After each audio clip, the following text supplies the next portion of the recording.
जय हिंद दोस्तों, आप सभी का न्यू ऑक्सफोर्ड एजुकेशन में स्वागत है। चलिए हम आज बीपीएससी शिक्षक भर्ती का आपका क्लास 9th और 10th के लिए आपका यानी साइंस का प्रैक्टिस सेट बनाने जा रहे हैं।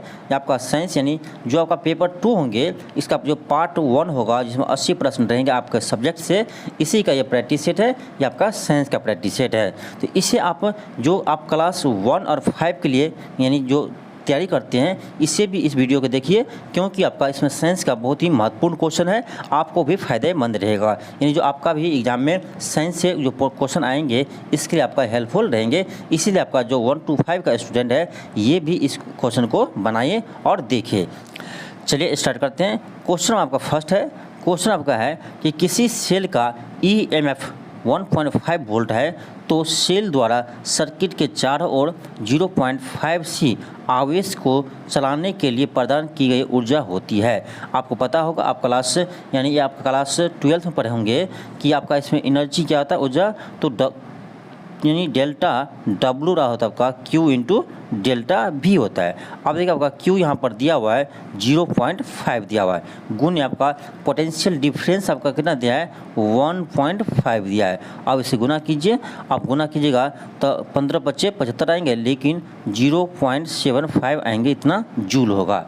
0.75 जूल होंगे, इन आपका ऑप्शन नंबर 2 आ जाएंगे। ऑप्शन आपका 2 आ जाएंगे। देखिए आपका इसमें जो प्रश्न है, यानी आपका क्लास 9 to 10th के लिए है, तो आपका इसमें कुछ हाई लेवल के क्वेश्चन रहेंगे, यानी आपका 11th और 12th से क्वेश्चन इसमें शामिल होंगे। जो आपका ये क्वेश्चन आप देख सकते हैं, आपका क्लास 12th का है। या आपको यदि साइंस रखे होंगे तो क्लास 12th में आपको ये चीज़ पढ़े होंगे। चलिए हम आगे बढ़ते हैं। आपका क्वेश्चन आपका सेकेंड है। क्वेश्चन आपका सेकेंड है। क्वेश्चन आपका है किस बल के कारण ब्लैक बोर्ड पर चौक से लिखने पर अक्षर उभर जाते हैं? किसके कारण? तो आसंजक बल के कारण ऐसे होता है। आपका ऑप्शन नंबर ए हो जाएंगे। आपका ऑप्शन ए हो जाएंगे। एक चीज़ ध्यान रखें, आसंजक बल जो होते हैं आपका, वो सबसे अधिक आपका ठोस में होते हैं, उसके बाद आपका द्रव में, और सबसे कम आपका गैस में होते हैं। इसे आप याद रखिएगा। नेक्स्ट आपका है क्वेश्चन नंबर 3 है। क्वेश्चन आपका 3 है कि पृथ्वी के केंद्र पर, क्वेश्चन देखिए क्या है कि पृथ्वी के केंद्र पर सरल लोलक का आवर्तकाल होता है। तो पहले आपको पता होना चाहिए कि लोलक का आवर्तकाल का फार्मूला क्या होता है। तो ये होता है आपका टाइम पीरियड बराबर 2π√L/G। 2π√L/G। तो ये आपका है टाइम पीरियड का फार्मूला है लोलक का। तो इसे याद रखिएगा आप। अब देखिए कह रहा है कि पृथ्वी के केंद्र पर, तो आपको पता होगा कि पृथ्वी के केंद्र पर G का मान क्या होता है आपका 0 होता है। क्या होता है आपका 0 होता है। जब G का मान यहाँ 0 देंगे तो क्या आएगा आपका 2π√L/0 आएंगे। आपको पता है कि हम किसी संख्या में 0 से भाग देंगे तो क्या आता है आपका अनडिफाइंड यानी इन्फिनाइट आते हैं। अनडिफाइंड भी बोल सकते हैं या इन्फिनाइट बोल सकते हैं, यानी आपका क्या आता है इन्फिनाइट आते हैं। यानी आपका ऑप्शन नंबर क्या हो जाएगा बी हो जाएंगे, अनंत। क्या होगा आपका अनंत हो जाएंगे। यानी पृथ्वी के केंद्र पर सरल लोलक का आवर्तकाल क्या होगा तो अनंत होंगे, क्योंकि आपका टाइम पीरियड का फॉर्मूला होता है 2π√L/G। किसका? लोलक का। ध्यान रखिएगा। और जी आपका केंद्र पर क्या होता है 0 होता है। जब हम जी यहाँ 0 रखेंगे तो आपका आएगा 2π√L/0। और किसी संख्या में 0 से भाग देते हैं तो क्या आता है आपका इन्फिनाइट आते हैं, यानी आपका क्या जाएगा तो इसका टाइम पीरियड आ जाएगा अनंत आ जाएंगे। इसे आप याद रखिएगा।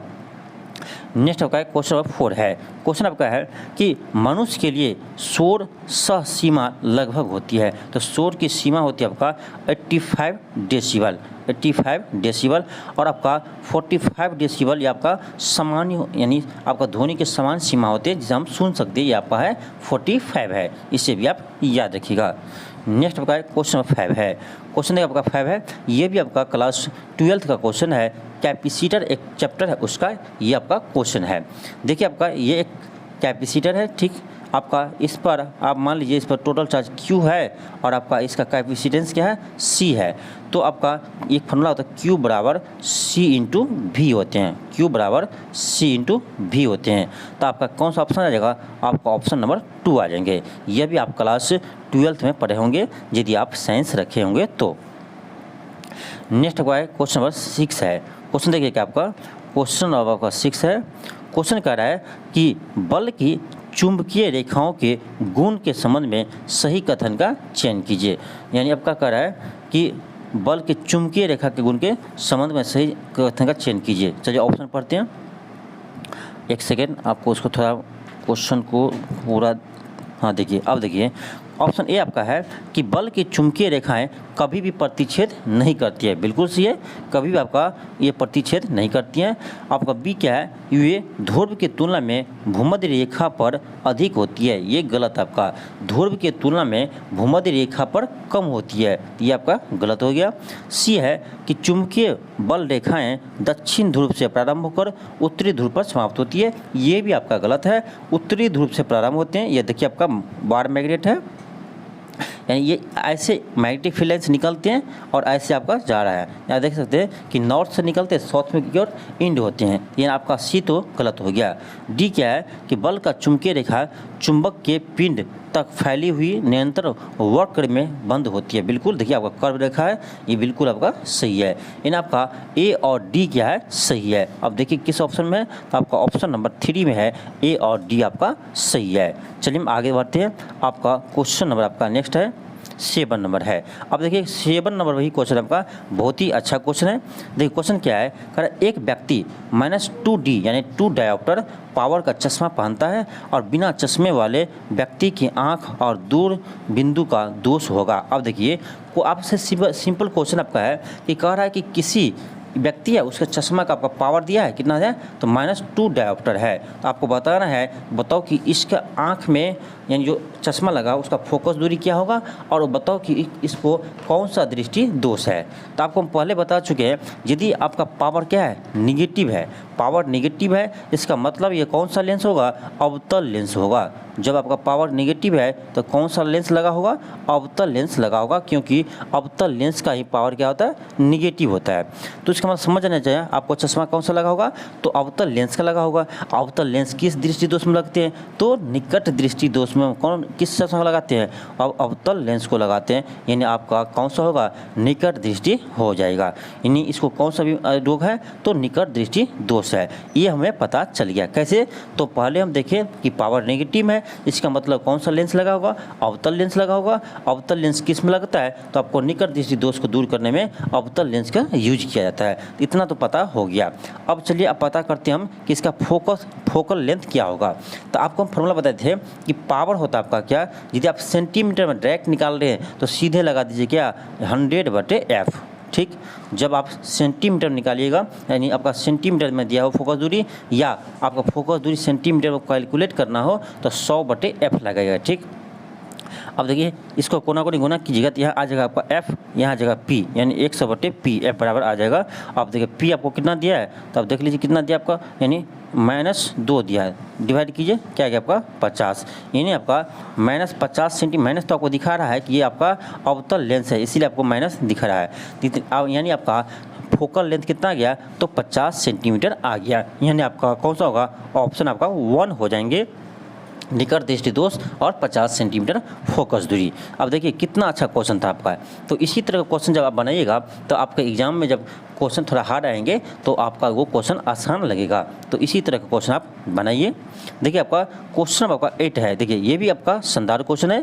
क्वेश्चन है कि यदि 100 वाट का एक बल्ब प्रतिदिन 5 घंटे जलाया जाए तो 30 दिनों में 0.5 रुपये की प्रति यूनिट की दर से कितना खर्च होगा लगेगा। अब देखिए तो हम क्या करेंगे, अब देखिए हमको पावर देखेंगे कितना इसमें यूज होता है। देखिए क्या कीजिए आप, 100 वाट का बल्ब था और एक ही बल्ब था, एक गुना करेंगे और 5 घंटा प्रतिदिन 5 घंटा जलाते हैं और महीना में 30 दिन जलाते हैं। तो ये आपका क्या आ गया, तो ये आपका यानी आपका खपत आ गया, कितना यूनिट खपत होगा। देखिए 5 दिया 15, 3 0, इतना आपका वाट घंटा आ गया। क्या आ गया इतना, यानी 15,000 वाट घंटा आ गया।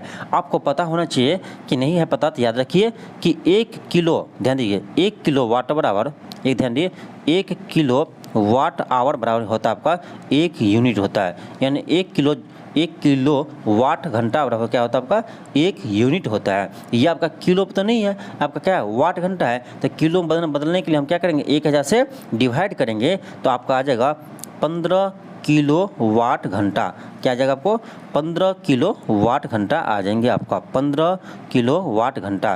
तो ये हुआ यानी 1 किलोवाट घंटा होता है आपका 1 यूनिट, इसका मतलब आपका बिजली खपत कितना हुआ 15 यूनिट खपत हुआ, 15 यूनिट खपत हुआ और आपका 1 यूनिट का रुपया कितना लगता है 0.5 लगता है। तो 15 को 0.5 से गुना कर दीजिए, आपको कितना रुपया लगेंगे तो 7.5 रुपया लगेंगे, यानी आपका ऑप्शन नंबर सी आ जाएंगे यानी 3 आ जाएंगे। देखिए कितना शानदार क्वेश्चन था। चलिए आगे बढ़ते हैं आपका क्वेश्चन नंबर 9 की तरफ। क्वेश्चन आपका है कि चुंबकीय क्षेत्र की एसआई यूनिट क्या होते हैं, चुंबकीय क्षेत्र की यानी आपका मैग्नेटिक फील्ड का एसआई यूनिट क्या होते हैं। तो ये होता है आपका टेस्ला, क्या होता है आपका टेस्ला होते हैं।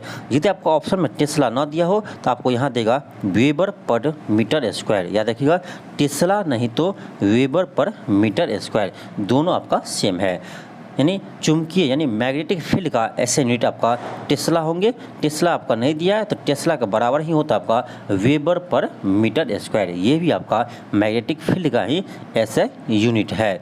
नेक्स्ट आपका है क्वेश्चन आपका 10 है। क्वेश्चन आपका है कि साबुन के बुलबुले किस कारण से रंगीन दिखाई देते हैं। तो ये आपका व्यक्तिकरण के कारण रंगीन दिखाई देते हैं, आपका ऑप्शन 1 हो जाएंगे। नेक्स्ट आपका क्वेश्चन नंबर 11 है। अब देखिए 11 में आपको क्या करना है मैच करना है, ये आपका मैच है। अब देखिए बताइए एक कार के हेडलाइट, तो हेडलाइट में अवतल दर्पण का यूज होता है, यानी आपका सी का तो 2 हो जाएंगे। फिर आपका क्या है साइड रियर व्यू मिरर, देखिए साइड रियर व्यू मिरर यानी आपका गाड़ी के साइड मिरर में किसका यूज करते हैं तब अब यानी उत्तल दर्पण का यूज करते हैं, यानी आपका डी का 1 हो जाएंगे और सी का 2 हो जाएंगे, डी का 1 सी का 2। उच्चतम अपवर्तन तो ये होता है आपका हीरा में और आपका सबसे कम अपवर्तन तो ये होता है आपका बर्फ में। अब देख लीजिए आपका कौन सा ऑप्शन आ रहा है, यानी ए का 3, बी का 4, ए का 3 बी का 4, ए का 3 बी का 4, यानी आपका ऑप्शन नंबर ए आ जाएंगे, ऑप्शन नंबर आपका ए आ जाएंगे। नेक्स्ट आपका है क्वेश्चन नंबर 12 है। क्वेश्चन आपका है कि नेत्रदान में व्यक्ति आँख के किस भाग को दान करता है।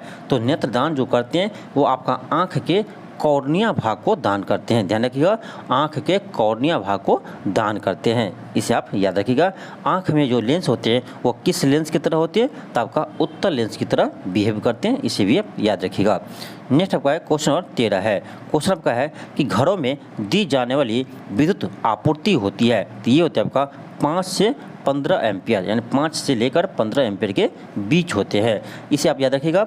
देखिए आपका वोल्टेज कितना होता है तो घरेलू वोल्टेज आपका होता है 220 से 240 वोल्ट, 220 से 240 वोल्ट, और आपका इसका फ्रीक्वेंसी कितना होते हैं तो ये होता है आपका 50 हर्ट्ज, इसे भी आप याद रखिएगा, आपके ये भी क्वेश्चन एग्जाम में पूछे जाते हैं।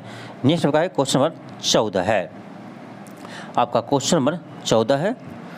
क्वेश्चन देखिए क्या आपका क्वेश्चन आपका है कि आधुनिक रसायन शास्त्र का जनक किसे माना जाता है। तो ये मानते हैं हम यानी एंटोनी लेवेंजियर को, किसे एंटोनी लेवेंजियर को, आपका ऑप्शन नंबर डी हो जाएंगे यानी 4 हो जाएंगे। नेक्स्ट आपका है क्वेश्चन नंबर 15 है। क्वेश्चन आपका है कर एक तत्व x के m कोश में 8 इलेक्ट्रॉन होते हैं जब वह 1 इलेक्ट्रॉन को ग्रहण करते हैं। इन देखिए m ऑर्बिट में आपका देखिए के एल एम ये ऑर्बिट है आपका, एम में आपका 8 इलेक्ट्रॉन होते हैं कब जब वो 1 इलेक्ट्रॉन ग्रहण करते हैं, यानी इससे पहले इसमें इलेक्ट्रॉन कितना होगा तो 7 होगा, कितना होगा 7 होगा, तब तो वो 1 इलेक्ट्रॉन ग्रहण करती है तो इलेक्ट्रॉन कितना होता है 8 हो जाते हैं। अब देखिए आपको पता होगा यहाँ क्या होता है 2 होता है, इसमें आपका 8 मैक्सिमम हो सकते हैं तभी इसमें आया होगा, यानी 2 8 और यहाँ क्या होना चाहिए 7, तो 8 2 10 आज 10 7 17, यानी इसका एटॉमिक नंबर कितना है तो 17 है, एटॉमिक नंबर कितना है 17 है, और 17 आपको पता है किसका होता है क्लोरीन का होता है। देखिए यानी हमको पता चल गया कि यानी x की जगह क्या आपका तो क्लोरीन है। अब देखिए ऑप्शन देखते हैं, ऑप्शन आपका ए है कि यह आवर्त सारणी के तीसरे आवर्त में आते हैं, बिल्कुल सही है, आपका ऑप्शन ए बिल्कुल सही है। कारण इसकी संयोजकता 7 है, गलत है, इसकी संयोजकता 7 नहीं है। अब देखिए आपका और लास्ट ऑर्बिट में कितना है 7 इलेक्ट्रॉन है, तो जब भी आपका 5 से अधिक लास्ट ऑर्बिट पे इलेक्ट्रॉन हो तो उसे हम 8 में से माइनस करके संयुक्ता निकालते हैं, तो 8 में से 7 माइनस कीजिएगा तो 1 आएगा, यानी इसका संयुक्ता कितना है 1 है ना कि 7 है, तो आपका बी तो गलत हो गया, डी बिल्कुल सही हो गया। सी क्या है कि यह आवर्त आधुनिक आवर्त सारणी के 18वें समूह के अंतर्गत आते हैं। ये आपका गलत है, 18वें नहीं 17वें समूह के अंतर्गत आते हैं, यानी आपका सी भी क्या हो गया, गलत हो गया। यानी क्वेश्चन क्या आपका क्वेश्चन करें कौन सा कथन सही नहीं है, यानी गलत है, तो आपका बी और सी क्या आपका गलत है, यानी आपका ऑप्शन नंबर बी हो जाएंगे, ऑप्शन नंबर 2 हो जाएंगे। नेक्स्ट आपका है क्वेश्चन नंबर 16 है। क्वेश्चन आपका 16 है। क्वेश्चन आपका है कि घड़ियों में इस्तेमाल किए जाने वाला क्वार्ट्ज है, ये आपका है सोडियम सिलिकेट। किसका बने होते हैं, सोडियम सिलिकेट के बने होते हैं। इसका सूत्र क्या होता है, तो Na2SiO3 होते हैं सोडियम सिलिकेट। नेक्स्ट आपका है क्वेश्चन नंबर 17 है। क्वेश्चन आपका है कि पौधे के जीवन के लिए आवश्यक तत्वों की संख्या कितनी है, ये होता है आपका 16। पौधे के जीवन के लिए 16 तत्व की आवश्यकता होती है, आपका ऑप्शन नंबर सी हो जाएंगे। नेक्स्ट होगा क्वेश्चन नंबर 18 है। क्वेश्चन आपका है कि लाल मिर्च में लाल रंग किसके कारण होता है, तो ये होता है आपका कैप्सेथिन के कारण, आपका ऑप्शन नंबर 4 हो जाएंगे। नेक्स्ट आपका क्वेश्चन नंबर 19 है। क्वेश्चन आपका क्या है, एक कथन दिया है और आपका कारण दिया है। कथन क्या आपका है, क्वेश्चन आपका है कथन में कि आधुनिक आवर्त सारणी को हाइड्रोजन की स्थिति पर अभी भी बहस चल रही है, बिल्कुल सही है। सेकेंड क्या आपका आवर्त सारणी में हाइड्रोजन को क्षार धातु के नीचे रखा गया, जबकि हाइड्रोजन एक गैस है, ये भी आपका सही है, दोनों आपका सही है। अब देख लेते ऑप्शन, इन्हें आपका ऑप्शन नंबर आपका क्या हो जाएंगे, तो ऑप्शन आपका 3 हो जाएंगे कि ए सत्य है लेकिन आर ए की व्याख्या नहीं करता है, आपका ऑप्शन नंबर 3 हो जाएंगे। नेक्स्ट आपका है क्वेश्चन नंबर 20 है। क्वेश्चन आपका कि 8 का नियम, यहाँ थोड़ा लिखने में प्रिंट करने में मिस्टेक है, 8 का नियम नहीं होगा, अष्टक का नियम होगा। क्या होगा आपका, अष्टक का नियम होगा। अष्टक का नियम यानी अष्टक का नियम किसके द्वारा प्रतिपादित किया गया था, ये क्या था आपका कोशिल और लुईस ने। कौन किया था, कोशिल और लुईस ने किया था, आपका ऑप्शन नंबर ए हो जाएंगे। नेक्स्ट आपका क्वेश्चन आपका 21 है। अब देखिए क्वेश्चन नंबर 21 ये भी आपका क्लास 11th से क्वेश्चन है, यदि आप साइंस रखे होंगे तो। अब देखिए आप देख सकते हैं यहाँ क्या लगा है, OH लगा है, यानी आपका क्या है, ये अल्कोहल है। आप देखिए यहाँ पर क्या है आपका O है, यानी दोनों साइड आपका कार्बन से जुड़ा हुआ है, ये आपका क्या है, तो ईथर है। ये सभी आप फंक्शनल ग्रुप क्लास 11th में पढ़े होंगे। ये आपका क्या है, अल्कोहल है, ठीक। अब देख लीजिए क्या कर रहा है आपका, कर रहा यौगिक ए और बी में से एक ही आणविक सूत्र है ताकि विभिन्न प्रकार की व्यवस्था की है, और कर रहा यौगिक बी एक है, तो बी आपका क्या है, तो बी आपका ईथर है। क्या आपका बी ईथर है, ए अल्कोहल है, तो बी के बारे में पूछ रहा था, बी क्या होगा आपका ईथर हो जाएंगे, इन आपका ऑप्शन नंबर क्या आ जाएंगे, तो 2 हो जाएंगे। अब देखिए इसमें आपका शानदार क्वेश्चन आपका साइंस का है, तो इसी तरह से हम सेट आपको डेली लेकर आएंगे, इसे आप बनाइए। भले आप क्लास 1 to 5 के स्टूडेंट हो, फिर भी आप बनाइए, क्योंकि आपको भी एग्जाम में हेल्प होंगे यदि इस तरह का क्वेश्चन पूछे जाते हैं तो। नेक्स्ट होगा क्वेश्चन नंबर 22 है। क्वेश्चन क्या आपका, क्वेश्चन कह रहा है दो तत्वों के बीच ऋणात्मक रूप से इलेक्ट्रॉन का अंतर इतना है तो बंधन क्या होगा, या हो जाएगा आपका ऑप्शन नंबर 2 जाएंगे, 50% होगा और सहसंयोग बंधक और 50% आयनिक होगा। नेक्स्ट आपका क्वेश्चन आपका 23 है।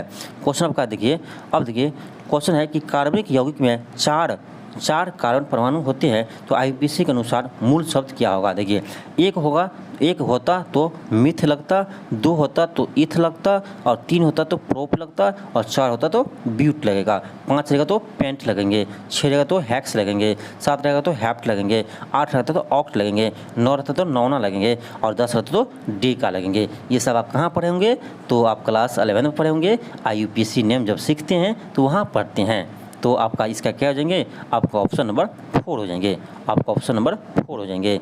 नेक्स्ट आपका है क्वेश्चन नंबर 24 है। क्वेश्चन आपका है कि 1980 में एक जर्मन वनस्पति शास्त्री द्वारा हाइड्रोपोनिक्स द्वारा प्रदर्शन किया गया था, तो ये क्या था आपका ऑप्शन ए हो जाएंगे, जूलियस वान सैक्स। यानी ये आपका क्या था, तो हाइड्रोपोनिक्स का प्रदर्शन किया था, यानी इसका आपका प्रैक्टिकल किया था, आपका ऑप्शन नंबर ए हो जाएंगे। क्या होगा आपका ऑप्शन नंबर आपका ए हो जाएंगे। चलिए हम आगे बढ़ते हैं आपका क्वेश्चन नंबर 25 के पास। क्वेश्चन नंबर आपका 25 है। क्वेश्चन आपका है कि चींटी के काटने पर किसका अंतःक्षेपण होता है, तो ये होता है आपका फॉर्मिक अम्ल का। किसका होता है, फॉर्मिक अम्ल का होता है, यानी आपका ऑप्शन नंबर ए हो जाएंगे। किसका होता है, फॉर्मिक अम्ल का होता है, इससे आप याद रखिएगा। नेक्स्ट होगा क्वेश्चन नंबर 26 है। क्वेश्चन आपका है कि विभोजक उत्तक के गुण के बारे में कौन सा कथन गलत है। ध्यान दीजिए कौन सा कथन गलत है। चलिए ऑप्शन देखते हैं आपका। आपका ऑप्शन क्या है, आपका ऑप्शन देखिए ए है कि कोशिकाएं और छोटी होती है, बिल्कुल सही है। रिक्तियाएँ अनुपस्थिति होती हैं, ये भी सही है आपका। सी है कि अंतर कोशिकीय स्थान मौजूद होते हैं, ये आपका गलत है, मौजूद नहीं होते, ये इसका अभाव होते हैं, इसमें आपका ऑप्शन नंबर सी गलत है। डी है कि कोशिका बढ़ती है और नियमित रूप से विभाजित होती है, ये भी आपका सही है। यानी आपका कार्य कौन सा गलत है, तो आपका केवल ऑप्शन सी है जो आपका गलत है। नेक्स्ट आपका क्वेश्चन नंबर 27 है। क्वेश्चन आपका है कि कोशिकाएं जो एक बार मृत हो जाने पर जीवन काल में प्रतिस्थापित नहीं हो सकती है, कौन सी इसमें कोशिका है जिसे एक बार वो मर जाएगा उसको दोबारा हम इसे यानी इसको प्रतिस्थापित नहीं कर सकते हैं, ये आपका नेत्र लेंस। नेत्र लेंस आपका जब एक बार ख़राब हो गया तो उसे हम प्रतिस्थापित नहीं कर सकते हैं। नेक्स्ट आपका क्वेश्चन आपका 28 है। अब देखिए इसको फिर क्या करना है, आपको मैच करना है। 28 में आपको मैचिंग करना है। आप देखिए ऑप्शन ए आपको दिया है क्या, देखिए ए का है कार्बोहाइड्रेट, अब ए का है कार्बोहाइड्रेट, इसको आपको मिलान करना है, ये हो जाएगा आपका शरीर को ऊर्जा मुख्य स्रोत प्रदान करता है, कौन करता है, कार्बोहाइड्रेट करते हैं। इन आपका ए का क्या हो जाएंगे, तो डी हो जाएंगे। फिर आपका है प्रोटीन, तो प्रोटीन हो जाएगा आपका एमिनो अम्ल से बना हुआ होता है, यानी बी का 1 हो जाएंगे। और फिर आपका वसा है, तो वसा हो जाएंगे, यानी सी का हो जाएगा आपका 2 हो जाएंगे कि वसा चयापचय कार्य प्रणाली में आपका क्या होते हैं, सहायक होते हैं, यानी आपका सी का 2 हो जाएंगे। अब डी बड़ा विटामिन, तो विटामिन क्या होगा, शारीरिक एवं जैविक कार्य में सहयोग होते हैं विटामिन। अब देख लीजिए कौन सा आपका ऑप्शन सही है। ए का 4, आपका ए का 4 यानी ए का 4 और आपका बी का 1, ए का 4 बी का 1 सी का 2, यानी आपका ऑप्शन नंबर 3 हो जाएंगे। क्या होगा आपका ऑप्शन नंबर आपका 3 हो जाएंगे। नेक्स्ट आपका क्वेश्चन नंबर 29 है। क्वेश्चन आपका है कि शिकार परभक्षियों या बाधाओं का पता लगाने के लिए चमगादड़ अथवा डॉल्फिन किस परिघटना का उपयोग करते हैं, तो ये करता है आपका प्रतिध्वनि का, यानी आपका ऑप्शन नंबर 3 हो जाएंगे।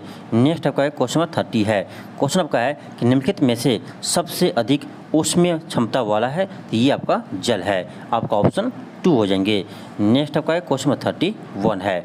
आपका क्वेश्चन नंबर 31 है।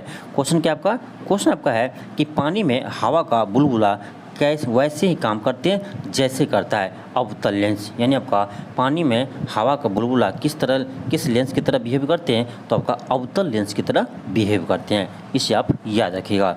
नेक्स्ट आपका क्वेश्चन नंबर 32 है।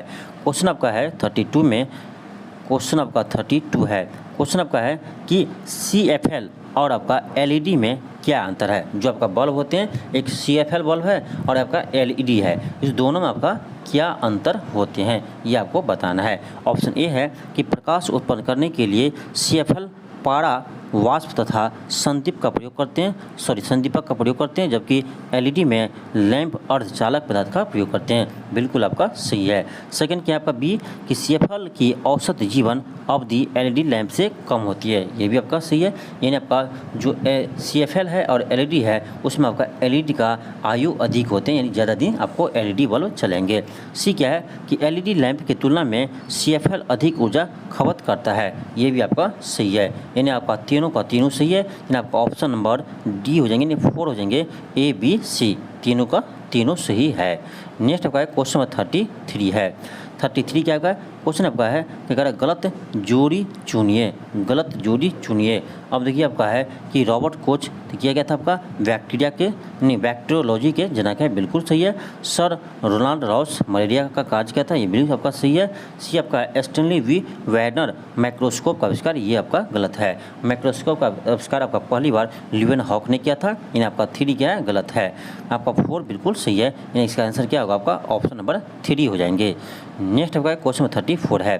क्वेश्चन आपका है कि शरीर के सभी ऊतकों के विकास और वृद्धि को बढ़ावा देता है, कौन इसमें से शरीर के सभी ऊतकों के विकास को बढ़ावा देते हैं, तो देखिए आपका ऑप्शन नंबर ए हो जाएंगे GH। देखिए GH का full form growth hormones, G for growth, H for hormones, यानी ग्रोथ हार्मोन्स, यानी आपका ऑप्शन नंबर ए हो जाएंगे। नेक्स्ट होगा क्वेश्चन नंबर 35 है। अब देखिए 35 में भी आपको क्या है, तो आपका मैचिंग वाले क्वेश्चन है, इसको भी आपको मैच करना है। 35 में भी आपको क्या करना है, मैच करना है। देखिए आपका समान अंग, ये होता है आपका चमगादड़ का पंख, ठीक है, ए का 2 हो जाएंगे, ए का 2 हो जाएंगे। अवशेषी अंक ये होगा पुच्छिए कोशिका कोशिका यानी आपका बी का 1 हो जाएंगे।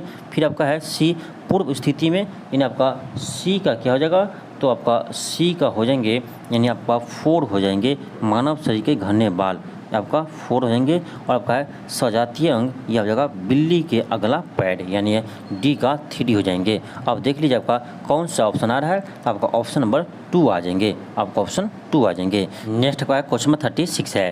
क्वेश्चन आपका है कि कथन ए है और आपका कारण आर है। देखिए आरबीसी शोषण गैस, गैस की जगह आप ऑक्सीजन का यहाँ लिख सकते हैं ऑक्सीजन, यानी आरबीसी शोषण ऑक्सीजन के परिवहन में महत्वपूर्ण भूमिका निभाता है, बिल्कुल आपका सही है। सेकेंड आपका है कारण कि आरबीसी में कोशिकांग और केंद्रक नहीं होते हैं, ये भी आपका सही है, यानी आपका ऑप्शन नंबर 1 हो जाएंगे, आपका ऑप्शन 1 हो जाएंगे।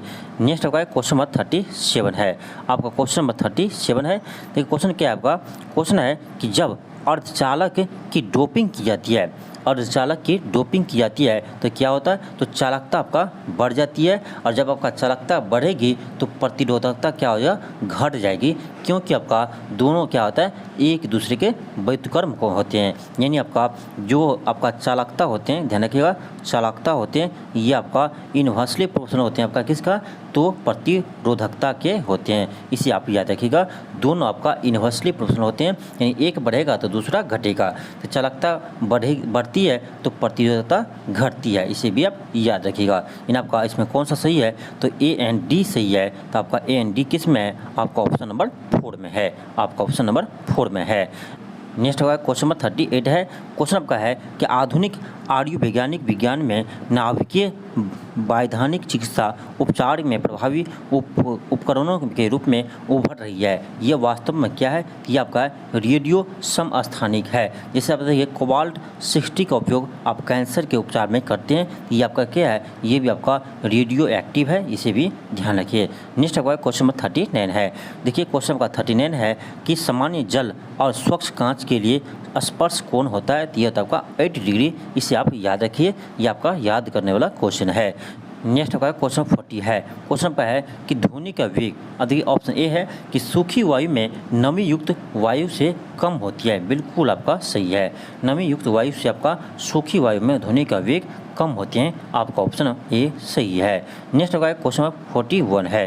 क्वेश्चन देखिए आपका 41 क्या है, क्वेश्चन आपका 41 बहुत ही अच्छा क्वेश्चन है। क्वेश्चन देखिए क्या है कि एक प्रकाश की किरण वायु से होकर एक द्रव से गुजरती है तो 15 डिग्री से विचलित हो जाती है, अगर आपतित कोण का मान 60 डिग्री हो तो उस द्रव का अपवर्तनांक क्या होगा। अब देखिए इससे अच्छा क्वेश्चन नहीं हो सकता है कोई। अब देखिए ये आपका क्या है, मान लीजिए ये आपका द्रव है कोई, ठीक, और ये आपका रे आ रही है यहाँ से, ठीक, अपवर्तन के बाद देखिए अपवर्तन के बाद कह रहा है कि कितना, तो अपवर्तन के बाद ये आपका करा 15 डिग्री क्या होते हैं, तो वो आपका विचलित हो जाते हैं। ये आपका 60 डिग्री दिया है और ये आपका 15 डिग्री विचलित हो जाएंगे, तो ये आपका कितना हो जाएगा, यानी 60 में से आप 15 क्या कीजिए माइनस कर दीजिए, आपका 45 हो जाएंगे। यानी देखिए आपतन कोण हो गया कितना, तो 60 डिग्री, और परावर्तित कोण कितना हो गया आपका, तो ये होगा आपका 45 डिग्री। तो यहाँ से हम निकाल सकते हैं क्या, इसका अपवर्तनांक क्या होगा। मान लेते हैं इसका अपवर्तनांक क्या है, म्यू है, तो आप लोग पढ़े होंगे कि साइन आई बराबर म्यू इंटू साइन आर, ठीक है। तो साइन आई यहाँ आपका आई की जगह कितना है 60 है, तो साइन 60 बराबर हो जाएगा आपका क्या, कि म्यू इंटू साइन 45 हो जाएंगे, यानी आपका आ जाएगा क्या, साइन 60 बराबर आपका आ जाएगा म्यू इंटू साइन 45। आपको साइन 60 का मान आपको पता होना चाहिए कितना होता है, तो √3/2 होते हैं, और आपका यहाँ म्यू हो जाएगा गुने आपको साइन 45 का मान कितना होता है 1/√2 होते हैं। यहाँ से आप काट सकते हैं √2 से 2 को, तो यहाँ √2 आ जाएंगे, यानी आपका यहाँ से म्यू का मान क्या आ गया, म्यू का मान आ गया √3/2, क्या आ गया आपका √3/2। तो आपका देख लीजिए कौन सा ऑप्शन हो जाएंगे, यानी आप देख सकते हैं कौन सा आपका ऑप्शन हो जाएगा, तो आपका √3/2 यानी आपका ऑप्शन नंबर 2 हो जाएंगे, आपका ऑप्शन नंबर 2 हो जाएंगे। अब बताइए इतना अच्छा साइंस क्वेश्चन को हम सोल्व कर रहे हैं, फिर भी आपका बिहार का जो शिक्षा मंत्री है वो कहते हैं कि बिहार में ऐसे स्टूडेंट नहीं है जिसको साइंस आता है, इसीलिए हम बाहरी स्टूडेंट को मंगाते हैं। भाई ये आपका सरासर गलत है। आप कैसे जानते हैं कि बिहार में इतना दम नहीं है। भाई IIT में कैसे टॉप करता है, फिर आपका जो आपका IIT इतना बड़ा एग्जाम है उसमें कैसे टॉप करता है, यदि उसको मैथ और साइंस नहीं आता तो हम कैसे अभी बता रहे हैं। इसलिए हम गुस्सा से हम बोले थे ना इसको कि आप आइए हम पढ़ाते हैं आपको। कैसे आप बोले कि बिहार के स्टूडेंट को साइंस नहीं आता है? क्यों? देखिए, इस समय आपको गुस्सा कंट्रोल नहीं होगा। जब ऐसे शब्द इतने बड़े मंत्री होकर जो निकालते हैं तो आपको गुस्सा कंट्रोल नहीं होता है। हमें भी नहीं हुआ, हम बोल दिए कि भाई आइए हम आपको पढ़ाते हैं। हम खराब नहीं बोले हैं, अभी हम पढ़ा सकते हैं उसको, आएंगे तो हम पढ़ा देंगे। अब देखिए हम आपको अभी साइंस पढ़ा रहे हैं, आपको समझ में नहीं आता है क्या? जब हम इतने अच्छे से हमको साइंस आता है, ऐसे ऐसे बहुत सारे स्टूडेंट हैं, ऐसे नहीं कि हम ही है, ऐसे बहुत सारे स्टूडेंट हैं जो आपको साइंस अच्छे से पढ़ा सकते हैं। कैसे आप बात कर सकते हैं साइंस नहीं आता है? हम जबकि आपको देखिए इंग्लिश मीडियम के स्टूडेंट हैं, इसमें आपका जो भी साइंस का क्वेश्चन था वो हम इंग्लिश मीडियम में पढ़े थे क्लास 12th में, लेकिन अभी हम हिंदी में भी उसे बता रहे हैं। क्यों भाई? जिसको आएगा वो किसी लैंग्वेज में बता सकता है। आप बोल रहे कि बिहार के स्टूडेंट को नहीं आता है साइंस, कैसे आप बोल सकते हैं इसे? आपको मैथ भी बताते हैं तो उसी तरह से बताते हैं। कैसे आप बोल सकते हैं कि बिहार के स्टूडेंट को मैथ और साइंस नहीं आता है? भाई अब बचकाना वाला बयान नहीं दो बच्चे की तरह। आप जो करना है करो, लेकिन ऐसे बयान नहीं दो कि हम बिहार में साइंस के स्टूडेंट नहीं है। गुस्सा लगता है, इस पर गुस्सा आता है। चलिए क्या करेंगे, सरकार ऐसी है। चलिए हम देखते हैं क्वेश्चन नंबर 42 को। क्वेश्चन आपका है, देखिए आपका कथन दिया है और आपका कारण दिया है। कथन क्या आपका? क्वेश्चन आपका राइबोजियम एक मृदा जीवाणु है जो आपका सेल्यूमस पौधे की जड़ों में मेजबान यानी होस्ट बनकर जड़ न्यूड्यूल बनाता है। बिल्कुल आपका ये सही है। आर क्या आपका? वे फास्फोरस का ग्रहण करने की क्षमता को बढ़ाता है, ये आपका गलत है। यानी आपका केवल ए सही है, आर गलत है, यानी आपका ऑप्शन नंबर 1 हो जाएंगे। आपका ऑप्शन नंबर 1 हो जाएंगे। नेक्स्ट होगा क्वेश्चन नंबर 43 है। क्वेश्चन क्या है? क्वेश्चन है कि तैरना गति के किस नियम के कारण संभव है? ये आपका है गति के तृतीय नियम के अनुसार। क्योंकि आप जब पानी में आप बल लगाते हैं, आप देखिए तो आप क्या करते हैं, जब पीछे की ओर बल लगाते हैं आप आगे की ओर जाते हैं। ये आपका क्या है कि आपका पढ़े होंगे कि action is equal to reaction, यानी जितना आप बल लगाएंगे उतना ही आपको वो बल लगाएगा। तो यही कारण से हम क्या करते हैं, तैर पाते हैं। यानी आपका हो जाएगा न्यूटन के थर्ड नियम हो जाएंगे। और जो आपका न्यूटन का फर्स्ट लॉ है, इसी हम क्या कहते हैं, जड़त्व का नियम भी कहते हैं। जड़त्व का नियम भी कहते हैं। और जो आपका बल का परिभाषा है वो भी आपका न्यूटन के फर्स्ट लॉ से ही आते हैं, इससे भी आप याद रखिएगा। नेक्स्ट आपका क्वेश्चन 44 है। क्वेश्चन आपका है कि ध्वनि का प्रभाव कान में कितने समय तक रहती है? तो यह रहती है आपका 1/10 सेकेंड तक, यानी 0.1 सेकेंड तक। आपका ऑप्शन 2 हो जाएंगे। नेक्स्ट आपका क्वेश्चन 45 है। क्वेश्चन आपका है कि रासायनिक तत्व के अणु के संदर्भ में चुंबकीय क्वांटम संख्या का संबंध है। ये आपका है आवृत्ति से। आपका ऑप्शन नंबर क्या होगा? 2 हो जाएंगे। आपका ऑप्शन नंबर 2 हो जाएंगे। नेक्स्ट आपका क्वेश्चन 46 है। क्वेश्चन देखिए आपका 46, ये भी आपका क्वेश्चन शानदार है। क्वेश्चन आपका है कि निम्नलिखित में से किस यौगिक में Mn की ऑक्सीकरण संख्या का मान शाब्दिक है? अब देखिए आपको ऑक्सीकरण की संख्या का निकालना फाइंड करना आता होगा। यदि आपको नहीं आता है तो यहाँ आप सीख लीजिए, क्योंकि आपके ये भी आपका क्लास 11th में पढ़े होंगे ऑक्सीडेशन नंबर कैसे निकालते हैं। अब देखिए इसमें आपको कुछ फैक्ट याद रखना पड़ता है, उसके बाद ये क्वेश्चन आपसे बनेंगे। तो आपका ऑक्सीजन का आपका ऑक्सीडेशन नंबर कितना होता है? -2 होते हैं। और आपका कोई भी कंपाउंड होते हैं इसका आपका नेट ऑक्सीडेशन नंबर 0 होता है। अब क्या करेंगे, देखिए Mn को हम x मान लेंगे और प्लस, यानी एक ऑक्सीजन का आपका -2 है तो यहाँ पर 2 है तो 2 से गुना कर देंगे, बराबर क्या कर देंगे? 0 कर देंगे। यहाँ से आपका x बराबर आएगा +4 आ जाएंगे। यानी आपका इस पर आपका क्या आ जाएगा? ऑक्सीडेशन नंबर Mn पर आपका +4 आ जाएंगे। यहाँ पर क्या आएगा? देखिए यहाँ 2 से गुना करेंगे, 4 दूनी 8 आ जाएगा, 8/3। यानी आपका यहाँ पर आपका Mn कितना था? यहाँ +4 था, यहाँ पर कितना है? यानी +8/3 आ जाएंगे। इसमें आप निकालिए क्या आएगा? 4 दूनी 8, 8 के क्या होता है? प्लस में 1, के होता है प्लस में 1, तो 4 दूनी 8 में से 2 गया तो 6 आ जाएगा। ठीक है, यहाँ 6 आ जाएगा। यहाँ कितना आएगा? यहाँ इसका होता है -2, तो यानी आपका +2 आ जाएंगे। यानी आप देखिए सबसे अधिक किस में है? तो आपका ऑप्शन नंबर सी में आ जाएगा, K2MnO4 में। इसका ऑक्सीडेशन यानी Mn का सबसे अधिक है इसमें। आपका ऑप्शन नंबर 3 हो जाएंगे। नेक्स्ट आपका क्वेश्चन 47 है। अब देखिए 47 क्या है? एक जलीय घोल का OH सांद्रण कितना है? आपका इतना दिया है, तो घोल का pH मान क्या होगा? एक चीज़ आपको pH मान का फॉर्मूला याद होना चाहिए।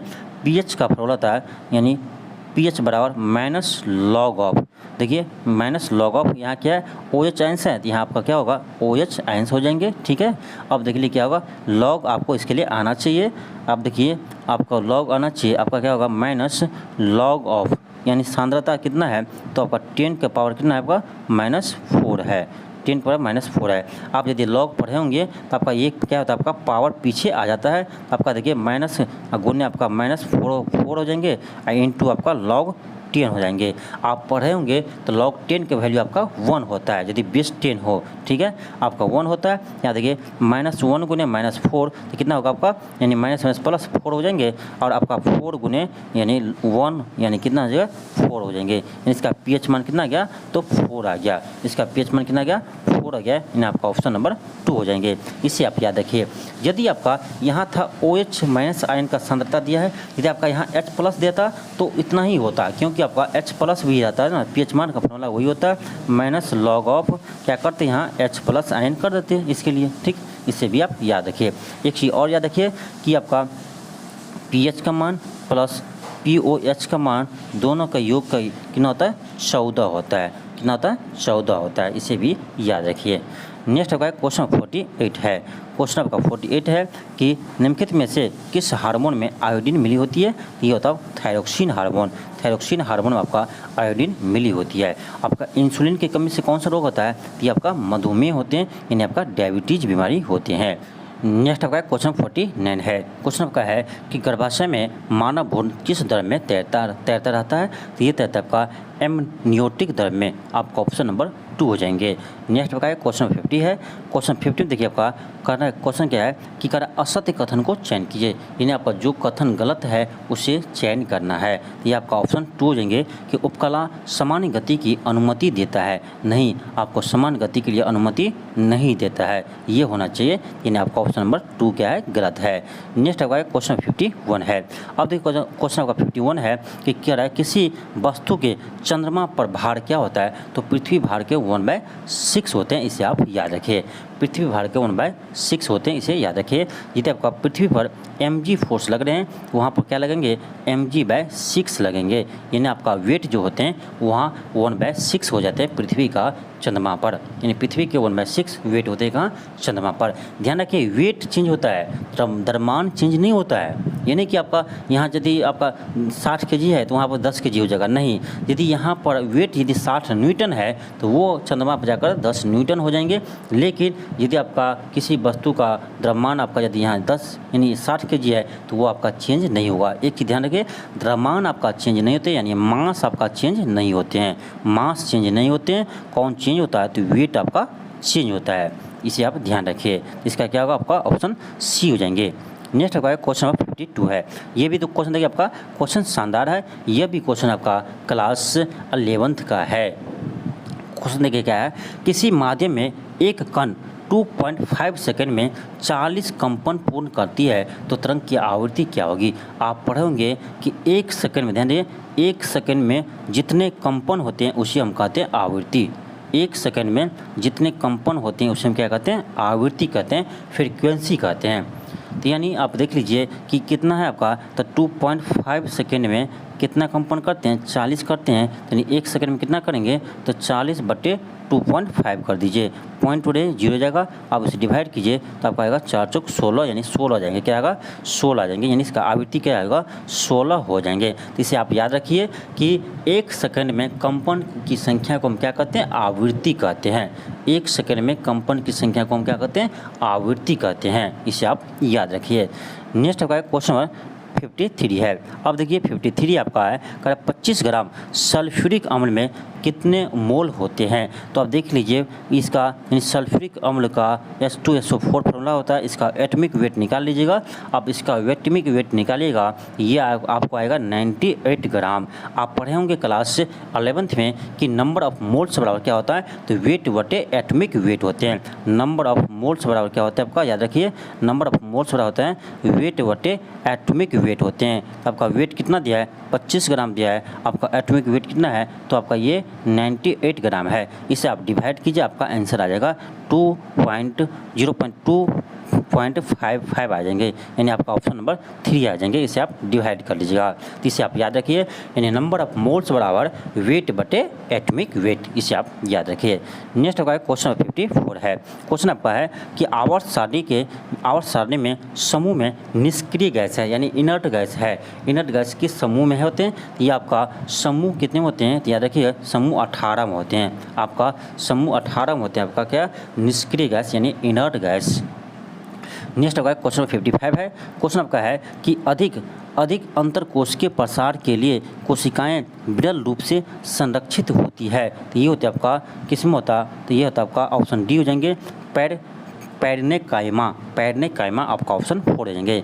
नेक्स्ट आपका क्वेश्चन नंबर 56 है। क्वेश्चन आपका है कि नर जनन कोशिकाओं का उत्पादन में होता है, यानी नर जनन कोशिकाओं का उत्पादन किस में होता है? तो ये होता है आपका वृषण में आपका ऑप्शन नंबर ए हो जाएंगे। किस में होते हैं आपका? तो वृषण में होते हैं, आपका ऑप्शन ए हो जाएंगे। नेक्स्ट आपका क्वेश्चन नंबर 57 है। आपका क्वेश्चन नंबर 57 है। अब देखिए आपका क्वेश्चन 57 क्या है? ये भी आपका क्लास 11th का क्वेश्चन है, साइंस का। देखिए शानदार क्वेश्चन है। क्वेश्चन क्या आपका कि 120 केजी द्रव्यमान वाले बंदूक से 0.04 केजी द्रव्यमान वाली गोली दागी जाती है, यानी एक बंदूक से एक गोली दागी जाती है। यदि गोली की बंदूक के मुख से निकलने में गति इतना है तो बंदूक की प्रतिघाती गति कितनी होगी? आप देखे होंगे कि जब राइफल से गोली चलाई जाती है तो आपका राइफल से भी पीछे आती है कुछ स्पीड से। यही आपका क्वेश्चन है, कह रहा है गोली का स्पीड इतना है तो बताइए राइफल कितने स्पीड से पीछे आएंगे। तो यहाँ पर आपको क्या लगेगा आपका कंजर्वेशन ऑफ मोमेंटम, यानी मोमेंटम का हिंदी होता है क्या? संवेग। तो संवेग संरक्षण का सिद्धांत यहाँ यूज होता है। आप लोग क्लास 11th में पढ़े होंगे। ये क्या होता है आपका? तो m1 इंटू v1 बराबर क्या होता है आपका? m2 इंटू v2 हो जाएंगे। m1 इंटू v1 बराबर m2 इंटू v2 हो जाएंगे। m1 आप किसी को मान सकते हैं 120, यानी आप बंदूक मान लीजिए m1। इसका स्पीड नहीं पता है, v मान लीजिए, ठीक है। आपका गोली का वेट दिया कितना? 0.04 केजी गुना इसका स्पीड कितना है? 90 दिया है। आप गुना कीजिए इसको, क्या होगा? 9 चौक 36, यानी आपका आ जाएगा 0.36 आ जाएंगे। यहाँ आपका क्या आ जाएगा? 120 भी आ जाएंगे। यहाँ से भी आ जाएंगे आपका, यानी 3.6 बटे 120, 12 36 आपका 0.3/10 आ जाएंगे, यानी आपका 0.03 आ जाएंगे। तो 0.03 को हम क्या लिख सकते हैं? 3 गुने 10⁻⁻2 लिख सकते हैं, यानी आपका ऑप्शन नंबर 4 आ जाएंगे। देखिए आपका शानदार क्वेश्चन था। चलिए हम आगे बढ़ते हैं आपका क्वेश्चन नंबर 58 पर। क्वेश्चन देखिए आपका 58 भी क्वेश्चन है तो आपका आसान, लेकिन है क्वेश्चन अच्छा। कह रहा है कि परिपथ में प्रवाह का वामाकृत में दिया गया। देखिए आपको यानी आपका ऐसे दिया है, आपका ये जो दिशा है इसमें सर्कुलेट हो, धारा सर्कुलेट हो रहे हैं कि वोल्टेज हो रहे हैं कि इलेक्ट्रॉन हो रहे हैं, ये आपको बताना है। आप ध्यान दीजिए, देखिए ये आपका क्या है? ये पॉजिटिव है, ये आपका निगेटिव है। आपको पता हो पॉजिटिव हाई वोल्टेज होता है, निगेटिव आपका लो वोल्टेज होता है। तो आपका जो करंट जो होते हैं वो आपका हाई वोल्टेज से लो वोल्टेज की ओर चलते हैं, यानी आपका करंट की दिशा आपका इसमें इधर होंगे, लेकिन आपसे पूछ रहा है कि इधर की ओर क्या जाएंगे। तो आपको पता होगा कि जो करंट के विपरीत दिशा में आपका इलेक्ट्रॉन का प्रवाह होते हैं, यानी आपका ऑप्शन नंबर 4 हो जाएंगे। यानी आपका इस दिशा में क्या जा रहे हैं? इस दिशा में आपका इलेक्ट्रॉन का फ्लो हो रहे हैं, इसीलिए आपका इलेक्ट्रॉन का फ्लो यदि इस दिशा में होगा तो आपका करंट का फ्लो इस दिशा में हो जाएंगे, यानी आपका ऑप्शन नंबर क्या होगा? 4 हो जाएंगे। आपका ऑप्शन नंबर 4 हो जाएंगे। नेक्स्ट आपका क्वेश्चन नंबर 59 है। क्वेश्चन आपका 59 है कि नीचे दिए गए किस परमाणु संख्या वाले तत्व के रासायनिक गुण में मैग्नीशियम के समान होते हैं? तो आपका 4 ऐसे आपका परमाणु है जिसका आपका रासायनिक गुण आपका यानी मैग्नीशियम के सेम होते हैं, और इसे आप याद रखिएगा। नेक्स्ट आपका क्वेश्चन नंबर 60 है। क्वेश्चन आपका है कि परमाणु के भीतर न्यूट्रॉन द्वारा प्रोटॉन पर आरोपित बल होता है, तो यह होता है आपका नाभिकीय बल। देखिए आपका कोई भी एटम का आपका नाभिक में आपका प्रोटॉन और न्यूट्रॉन होते हैं, इसके बीच जो बल लगते हैं उसे हम क्या कहते हैं? नाभिकीय बल कहते हैं। आपका ऑप्शन नंबर 2 हो जाएंगे। नेक्स्ट आपका क्वेश्चन नंबर 61 है। क्वेश्चन आपका है कि साधारण नमक के विलयन के निर्माण के लिए सोडियम हाइड्रोक्साइड के साथ अभिक्रिया करता है, तो ये करता है आपका हाइड्रोक्लोरिक अम्ल। याद रखिए आपका कि HCl और क्या प्लस NaOH ये दोनों मिलकर आपका विक्रिया होता है तो आपका NaCl और प्लस H2O का निर्माण होता है। यानी NaCl यानी आपका नमक का निर्माण होता है। यानी आपका ऑप्शन नंबर क्या होगा, तो 3 हो जाएंगे। नेक्स्ट आपका क्वेश्चन आपका 62 है। क्वेश्चन आपका 62 है कि गंडमाला यानी ग्वाइटर यानी घेंघा रोग किसकी कमी से होते हैं, तो ये आपका आयोडीन की कमी से होते हैं। यह को सबको पता होगा, आपका ऑप्शन नंबर 4 हो जाएंगे।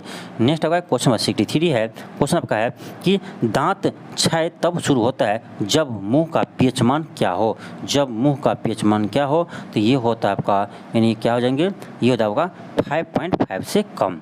यानी दांत आपका क्षय कब करने लगता है, जब आपका मुंह का pH मान कितना हो, आपका 5.5 से क्या हो, कम हो। 5.5 से क्या आपको कम हो। चलिए आगे बढ़ते हैं। आपका क्वेश्चन आपका 64 है। क्वेश्चन आपका है कि क्वेश्चन है कार्य शून्य होने की स्थिति में विस्थापन और लगाए जाने वाले बल के बीच का कोण कितना होंगे। अब देखिए ये भी आप पढ़े होंगे क्लास 11th में कि W बराबर क्या होता है, वर्क बराबर F.ds होते हैं। F.ds होते हैं, यानी डॉट में क्या होता है, डॉट प्रोडक्ट। आप लोग पढ़े होंगे डॉट क्या होता है आपका, देखिए F.ds cos थीटा हो जाएंगे, cos थीटा हो जाएंगे, क्योंकि आपका A.B आप पढ़े होंगे AB cos थीटा होता है। आप देखिए ये आपका 0 है, अरे ये आपका 0 है, इसका मतलब आपका cos थीटा का मान क्या होगा, 0 होगा, तभी आपका वर्क क्या होगा, 0 होगा। तो cos थीटा बराबर 0, तो थीटा बराबर यानी cos कितना का मान 0 होता है, तो cos 90 का मान आपका 0 होता है। यानी आपका थीटा यहाँ क्या आ गया, 90 डिग्री। तो ध्यान रखिए जब आपका विस्थापन और फोर्स के बीच में यदि कोण 90 डिग्री आ जाए तब आपका वर्क क्या होगा, 0 होगा। क्या होगा, वर्क 0 होगा। नेक्स्ट आपका क्वेश्चन आपका 65 है।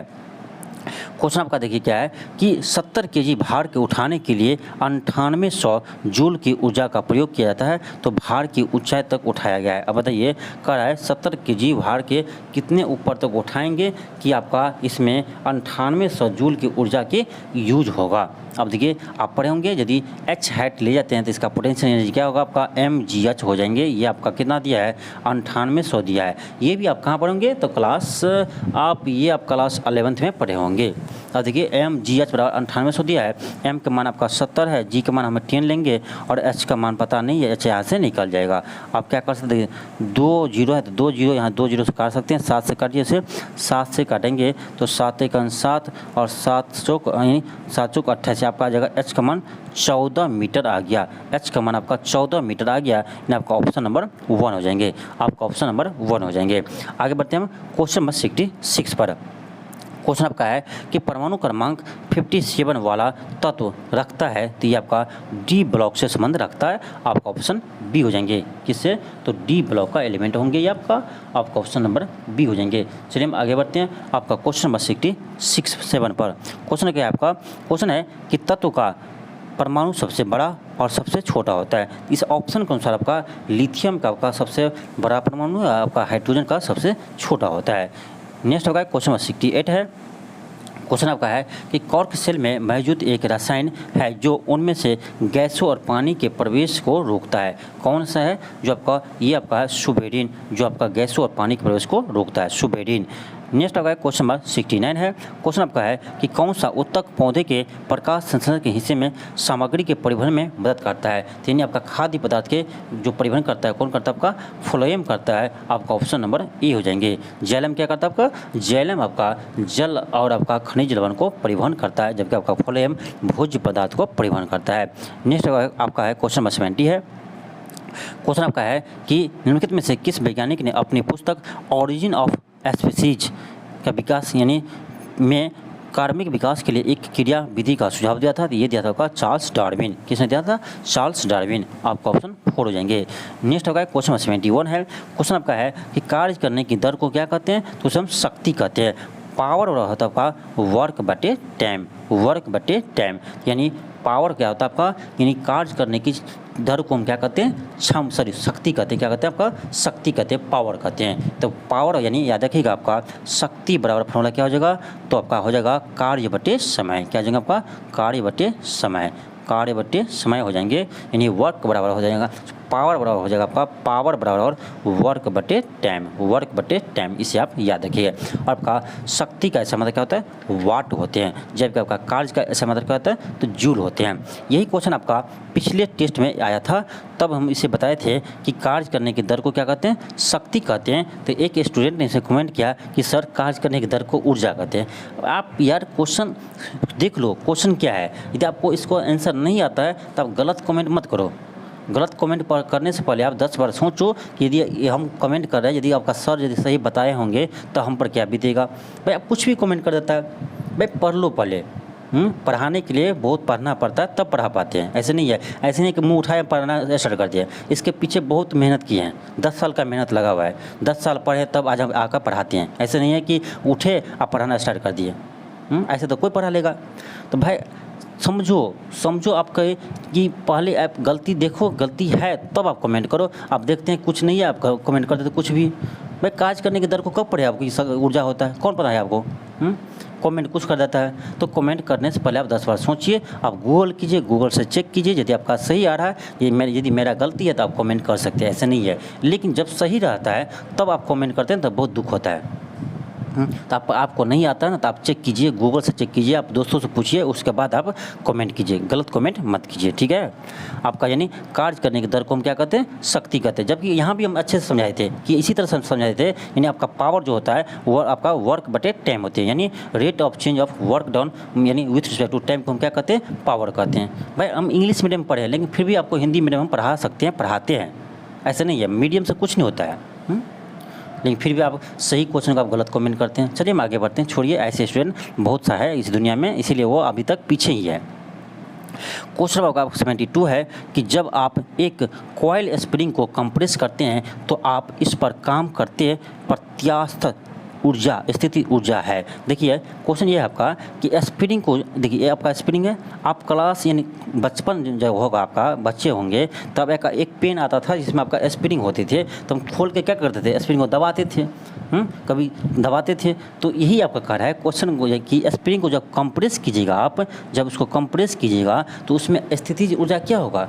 तो स्थिति ऊर्जा क्या होगा, तो आप पढ़े होंगे क्लास 11th में कि इसके बीच स्थिति ऊर्जा क्या होता है, ये होता है आपका हाफ के एक्स स्क्वायर होता है। क्या होता है आपका, हाफ के एक्स स्क्वायर होते हैं। एक्स क्या आपका है, एलोंगेशन या कंप्रेशन है। तो इसमें मान लीजिए कंप्रेशन आपका एक्स है, यानी जितना उसको दबाएंगे वही आपका कंप्रेशन होता है। तो जितना आप दबाएंगे यानी इसको जितना कंप्रेस करेंगे तो उतना क्या होगा, यानी एक्स का मान बढ़ेंगे, यानी आपका पोटेंशियल एनर्जी क्या होगा, बढ़ेगा। क्या होगा, आपका पोटेंशियल एनर्जी बढ़ेगा। इसे आप याद रखिए, यानी जब आप कंप्रेस कीजिएगा तो क्या होगा, स्प्रिंग का पोटेंशियल एनर्जी यानी स्थितिज ऊर्जा क्या होंगे, बढ़ेंगे। इसे आप याद रखिए। नेक्स्ट आपका है क्वेश्चन नंबर 73 है। क्वेश्चन आपका 73 है। क्वेश्चन आपका है कि कोरोना वायरस क्या है। आपका ऑप्शन ए है कि यह वायरस एक बड़ा परिवार जैसा है, बिल्कुल सही है। 2 क्या है, यह आपका नीडो वायरस के परिवार से संबंधित है, ये भी आपका सही है। आपका ऑप्शन नंबर क्या होगा, तो आपका ऑप्शन नंबर 3 हो जाएंगे, 1 और 2 दोनों सही है। नेक्स्ट आपका क्वेश्चन नंबर 74 है। क्या आपका 74 है। क्वेश्चन आपका है कि माता पिता के संतान में शारीरिक या मानसिक गुणों के संचलन को कहा जाता है, उसे हम कहते हैं आनुवांशिकता कहते हैं। आपका ऑप्शन नंबर डी हो जाएंगे। नेक्स्ट आपका क्वेश्चन नंबर 75 है। क्वेश्चन आपका है कि कान के अंदर कंपन 3 हड्डियां द्वारा प्रतिवर्धित होता है, जैसे बीच वाले कान में। आपका ऑप्शन नंबर 4 हो जाएंगे, हैमर, एनविल और स्ट्रेप। नेक्स्ट आपका क्वेश्चन 76 है। क्वेश्चन का इसमें विषम को चुनिए, तो आपका इसमें सबसे विषम क्या है, आपका ऑप्शन नंबर 4 हो जाएंगे। क्या आपका ऑप्शन नंबर आपका 4 हो जाएंगे, ये क्या आपका विषम है। क्यों, क्योंकि देखिए आपका जो ए यानी 1, 2, 3 ऑप्शन में है, ये आपका WBC का प्रकार है, जबकि आपका ऑप्शन डी है वो आपका अलग है। नेक्स्ट आपका क्वेश्चन 77 है। आपका 77 है, इसमें आपको क्या देखना है, तो 77 में आपको देखना है कौन सा कथन सत्य है और आपका कौन सा कथन असत्य है। अब देखिए आपका ऑप्शन ए है, 1 है कि एक प्रमुख कारक की उपस्थिति में एक पुनरावृत्ति कारक बदल जाता है, ये आपका क्या है, तो ये आपका सही है। सेकंड क्या आपका कि प्रमुख कारक F1 और F2 दोनों पीढ़ियों में व्यक्त किया जाता है, दोनों पीढ़ियों में व्यक्त किया जाता है, ये भी आपका सही है। 3 है कि पुनरावर्तिक कारक केवल मोनोहाइड्रिक्स क्रॉस में F1 पीढ़ी में व्यक्त करता है, ये आपका गलत है। ठीक है, ग्रेगर मेंडल ने बीन के पौधे नहीं आपका ये आपका मटर के पौधे का प्रयोग किया था, यानी आपका ऑप्शन 4 भी गलत है। यानी आपका 1 2 सही है, 3 4 गलत है। 1 2 सही है, 3 4 गलत है, यानी आपका ऑप्शन नंबर 3 हो जाएंगे, आपका ऑप्शन नंबर 3 हो जाएंगे। नेक्स्ट आपका क्वेश्चन नंबर 78 है। क्वेश्चन आपका 78 है। क्वेश्चन आपका है कि निम्नलिखित में से कौन सा तत्व मेटलॉइड नहीं है, यानी मेटलॉइड नहीं है, ये आपका कॉपर जो है वो आपका मेटलॉइड नहीं है। नेक्स्ट आपका क्वेश्चन नंबर 79 है। आपका क्वेश्चन नंबर 79 है। क्वेश्चन आपका है कि निम्नलिखित में से क्या पानी में मिलाने पर H+ आयन नहीं छोड़ता है। तो देखिए आपको पता होना चाहिए कि H+ आयन जो देता है वो आपका क्या होते हैं, अम्ल होते हैं। तो सिंपल क्वेश्चन आपका है, ये क्वेश्चन पूछना चाह रहा है, यह है कि इनमें से बताओ कि कौन सा अम्ल नहीं है। लेकिन आपका क्वेश्चन क्या किया, तो क्वेश्चन को घुरा दिया है कि भाई क्वेश्चन घुरा दिया है कैसे, कह रहा है इनमें से कौन सा पानी में मिलाने पर H+ आयन नहीं देता है, नहीं छोड़ता है। इसका मतलब ये है कि भाई H+ आयन कौन देता है, तो अम्ल देता है। इसका मतलब बताओ कि इसमें कौन सा अम्ल नहीं है। अब देखिए क्वेश्चन है आसान आपको, लेकिन क्या क्या से आपको घुमा दिया है, आपको समझ में नहीं आएगा कि कह रहा है भाई H+ आयन देता है, इसका मतलब क्या हुआ। तो कितना स्टूडेंट इस क्वेश्चन को छोड़ देंगे, नहीं, आपको छोड़ना नहीं, समझना है। तो जो आपको H+ आयन देते हैं जल में उसे हम अम्ल कहते हैं। तो कह रहा है H+ आयन कौन नहीं छोड़ता है, यानी नहीं देता है, यानी वो क्षार होना चाहिए, अम्ल आपको नहीं होना चाहिए। देखिए ये आपका अम्ल है, ये भी आपका अम्ल है, लेकिन आपका ऑप्शन 3 जो है वो आपका क्या है, क्षार है। क्योंकि ये तोड़िएगा जल में, उसको घुलिएगा तो आपका OH- आयन देंगे, H+ आयन नहीं देंगे। जो आपका OH- आयन देते हैं वो आपका क्षार होता है। यानी आपका ऑप्शन क्या है, 3 आपका सही, यानी गलत है, आपका ऑप्शन 3 हो जाएंगे। नेक्स्ट आपका क्वेश्चन नंबर 80 है और ये आपका आज का लास्ट क्वेश्चन है। क्वेश्चन आपका है कि वह अम्ल जो लोहे को निष्क्रिय बनाता है, वह अम्ल जो लोहे को निष्क्रिय बनाता है, ये आपका है सांद्र HNO3, सांद्र HNO3 है, आपका ऑप्शन नंबर 3 हो जाएंगे। तो ये था आपका साइंस का प्रैक्टिस सेट नंबर 1 था। आप बताइएगा कि आपको ये सभी क्वेश्चन कैसे लगा और जो आपको हम बताए हैं वो मेरे बताने का तरीका आपको कैसे लगा, या कितना % आपको समझ में आया है। तो यदि आपको अच्छा लगा हो तो कमेंट बॉक्स में ज़रूर बताइएगा। तो आज के लिए इतना ही, थैंक यू, धन्यवाद। मिलते हैं आपको नेक्स्ट वीडियो में। यदि आप चैनल पर नए हो तो चैनल को ज़रूर सब्सक्राइब कर लेना।